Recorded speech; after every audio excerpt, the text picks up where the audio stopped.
Devin. This is Brad, and we have a very special guest in the studio. Everybody give it up for DJ Anomaly. What is happening, brother? How we doing? Y'all? Appreciate y'all for having me again. Shout out This Is It podcast. Just appreciate y'all for having me back. Happy to be here. Happy to be at the Big E 2019.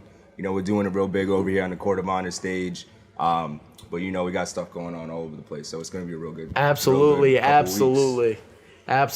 Yo, real quick, I just want to give a big shout out to you for letting us start our series.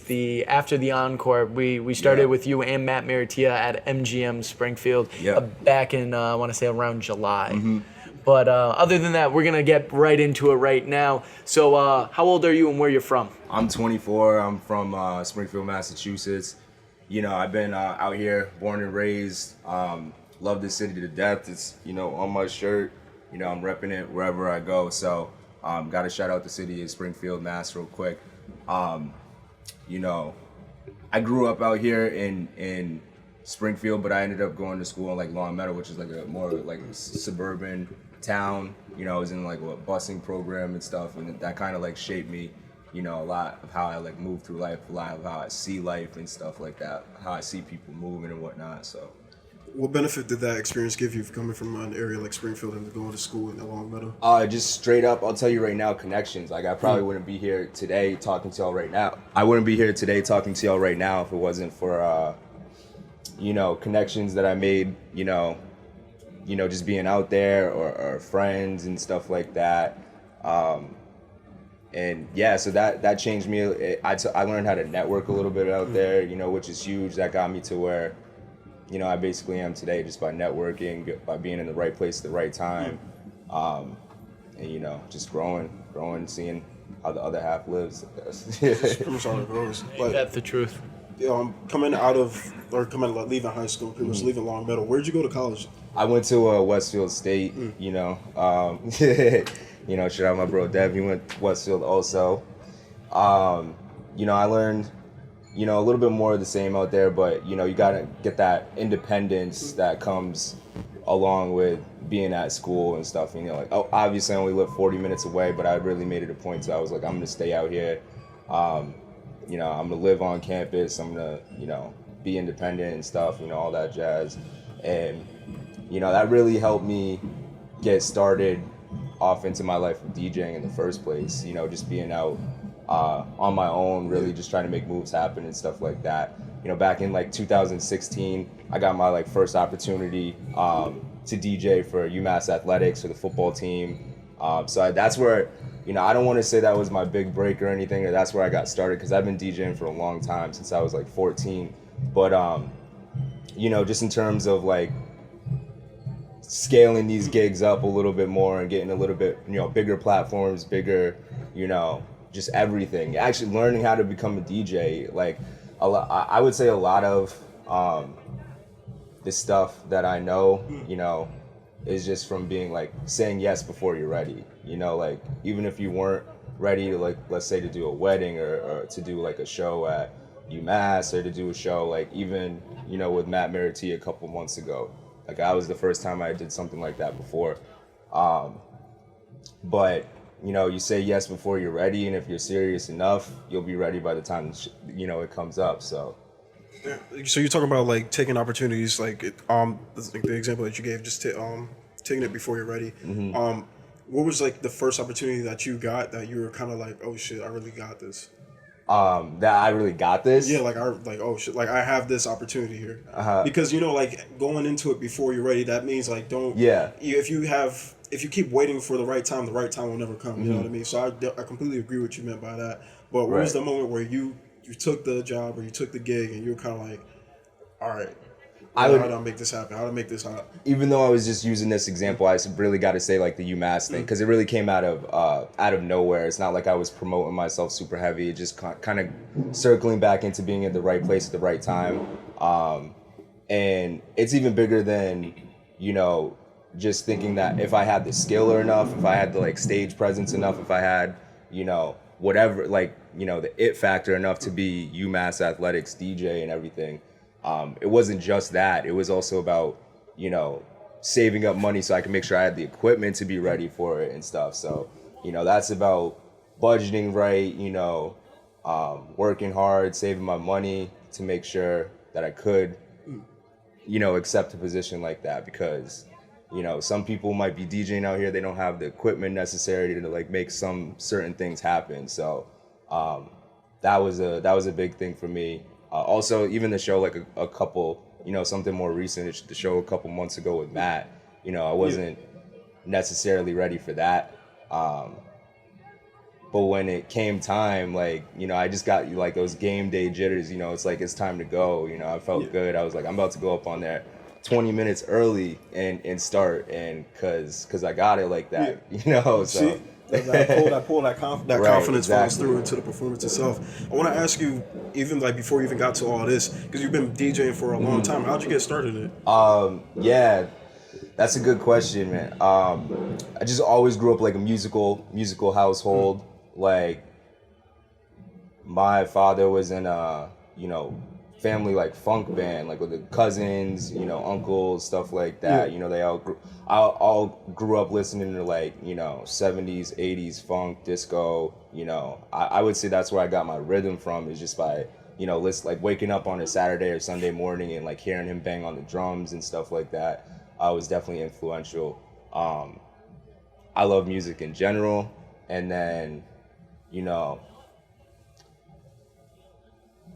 what I would, just basically that, I that, and then I love 90s hip hop. I was talking to y'all about this last time. I just love like the sound of the scratch and stuff. I love being able to like manipulate, the songs to do, whatever. A lot of great right. DJs out of the 90s. I remember we were talking about before, just like some of the impact of the producers and DJs from back then, and how it carries over into now. I remember like a producer we were talking about before too, or DJ I should say, DJ Premier. Right. Like what he did with Guru and what they were able to pretty much do with Gangstar. Because a lot of people don't know Guru isn't from New York. He's from Boston. Right. So there was kind of like another mass connection in that, but he had to go down there because that's where the sound was. That's where a lot of the sound was originating from. And Premier being who he is, he was able to take, a phenomenal rapper like him and a phenomenal producer like himself and create timeless records. Right. So who were some of your influences besides like Premier, obviously? DJ wise, I was talking about it a little bit last time. Like Craig G, definitely. Just listen to what he does on the ride at 5 at home every day. And I was talking a little bit about like Funk Flex, just like his stage presence, like his like aggression, like not in a bad way, the aggression, but like just the way that he is able to like, pull that rawness out of the crowd, exactly like that. just with his voice and like with like, his projection and everything, song selection. But also then you got to go back to like some of the greats like, DJ Jazzy Jeff, with Fresh Prince, Will Smith, obviously, and everything. But, just what he's been able to do over like a long career, like just the longevity. He was there, we're talking about dudes that were there when the art form was first created and everything, and that have been riding it out, and kind of like developing, consistently always changing, always adapting to how hip hop is today, and they're still able to stay relevant. They're still able to say, like current, passionate, powerful, and stuff like that. Another person, this is the last person I'll throw out, but like Miles Medina, also like a champion, DJ and everything, and she just comes up with these like awesome routines, and just to have that level of creativity, and you watch him, he just flows with it. So so simple, so easy, and everything. So like he's definitely a person that I watch for like inspiration. It's like, maybe, wow, I can be at this level someday, something like that, I hear you talking about it and speaking on the culture of DJing, how it's changed from its inception to now. What were some of the biggest things that you noticed as far as like DJ culture and stuff like that from when you started paying attention to it until now? Right. When I started paying attention to it? Yeah. Or even what you've learned since then, because I know, like, especially when it's something that you love, you always go back and look at the history before your time. For sure. So, I would say, like, obviously in the beginning it started off like everybody's using techniques, turntables and everything, and now it's kind of, come to the more digital side of things where, like, I have a controller, I'm not necessarily trained on, turntables, even though I do want to get back to my roots. I want to get back to the roots of like what started it all. So I'm training on it now, trying to make the transition and everything. But you know, that's where it started. You know, it started with the turntables, and then it went to like CDJs a decade later, and then it went to our generation. And you know, we're tech savvy, so we got controllers. You know, so we're, you know, that's one huge thing. Even just music portability. I mean, like even back in the day, you'd have these big, you know, speakers that you had to put in the car. You'd also have dozens of crates of records that you had to put in the car, and multiples of some records and stuff if you're trying to juggle, go back and forth and things like that.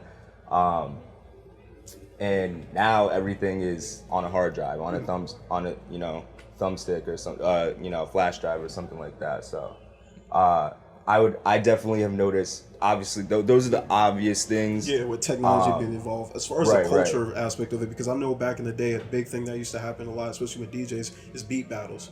So I remember, I want to say, I don't know if it was last summer, so correct me if I'm wrong, but I think it was last summer. It was Swizz Beatz and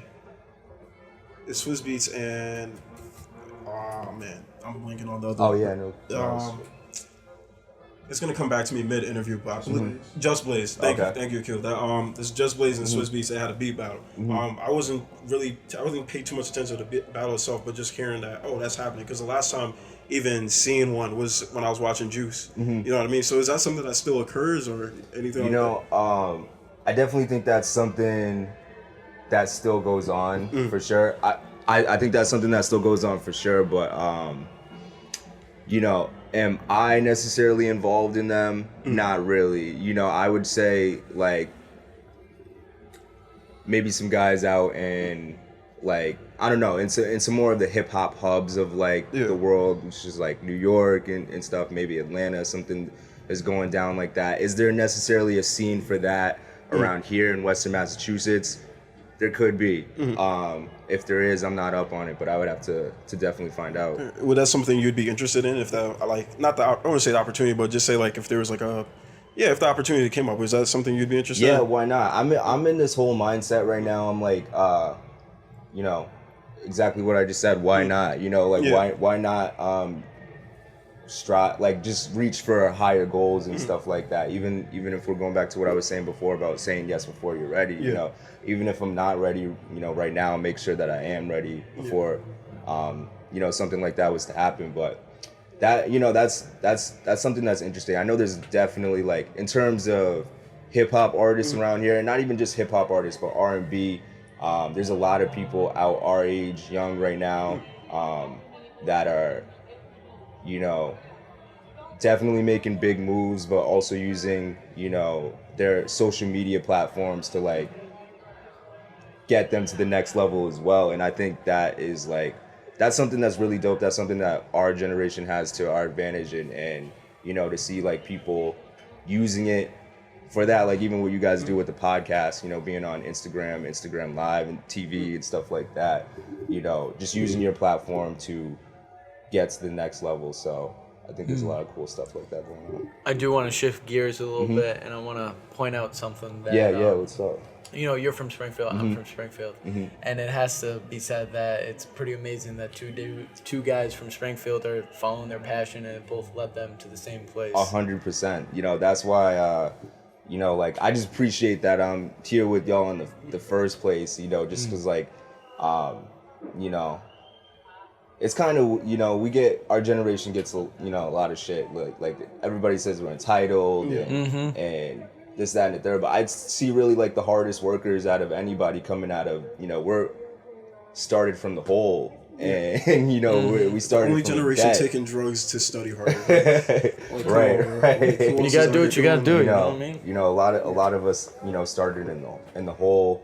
Whether that's like, whether that has to do with how your family, you know, came up, whether you guys were well off or didn't necessarily have that much disposable income, you know, a lot of us, you know, went to school to try to better ourselves, and then end up getting caught in kind of like a hole that we got to dig ourselves out in. And as far as I'm concerned, you know, we're the only ones out here doing it, like, you know, and are determined to kind of go back against everybody, everything that they say about us. You know what I mean? But even that can go back to what we were just talking about with Springfield.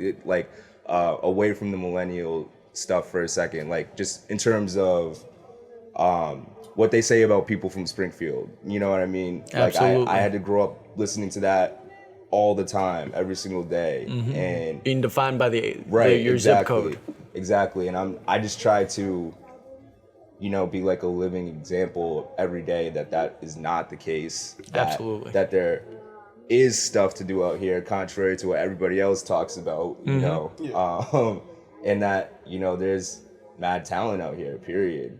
So that's why I gotta incorporate them into my logo. I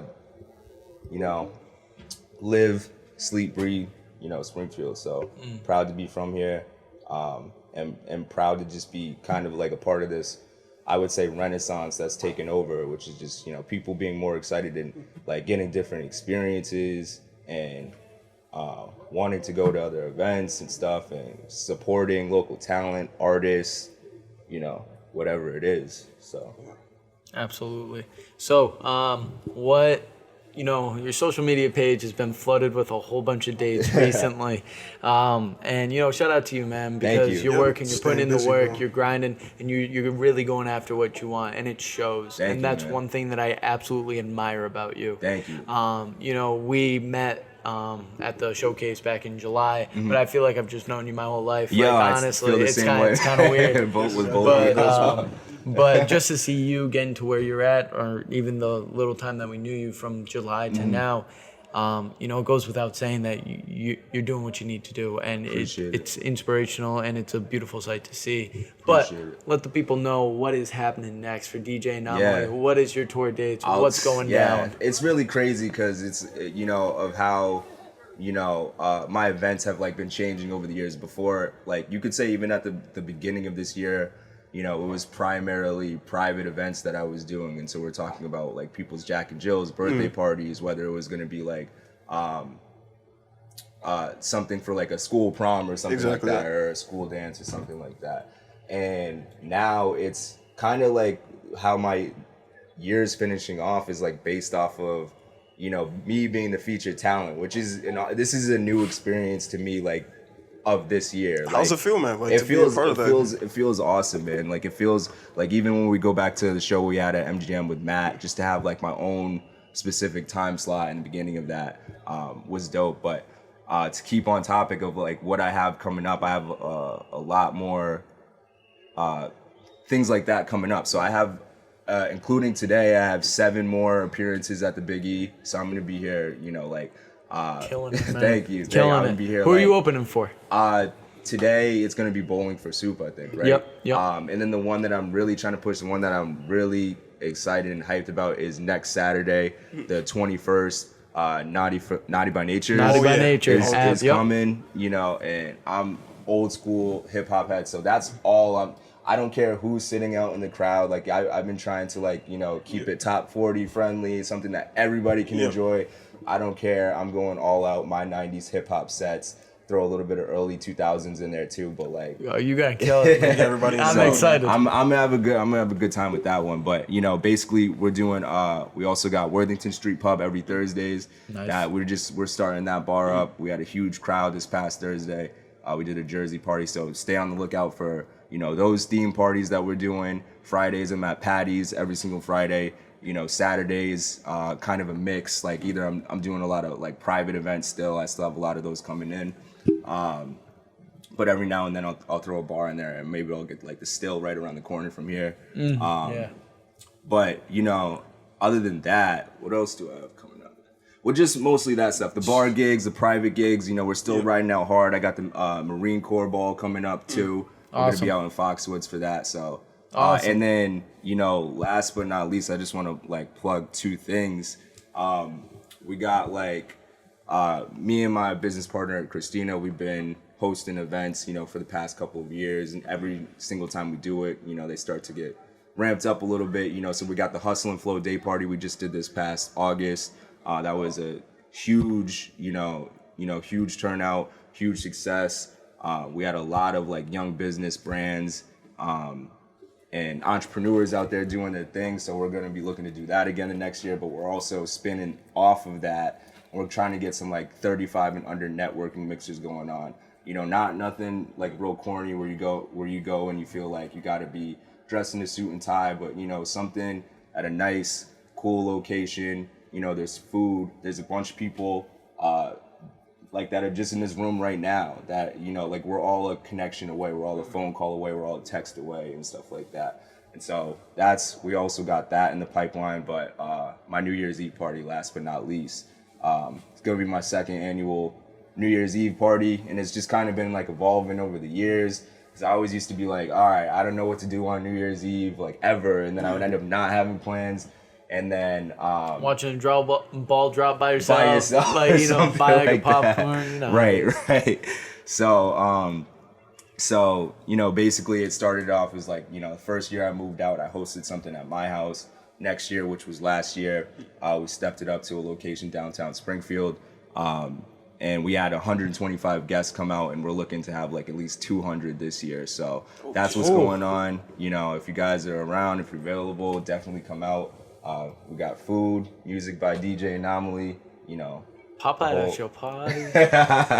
We got the whole thing going on, you know, so. Damn. Hey, I love to hear that, man. Another thing, real quick, before we let you go, I want to sure. give you 100% credit for this. We didn't say this during the podcast. It was said during the Insta Live, though. You've only been at this for about a year. Or just after you left your job, I should say. Right. Yeah.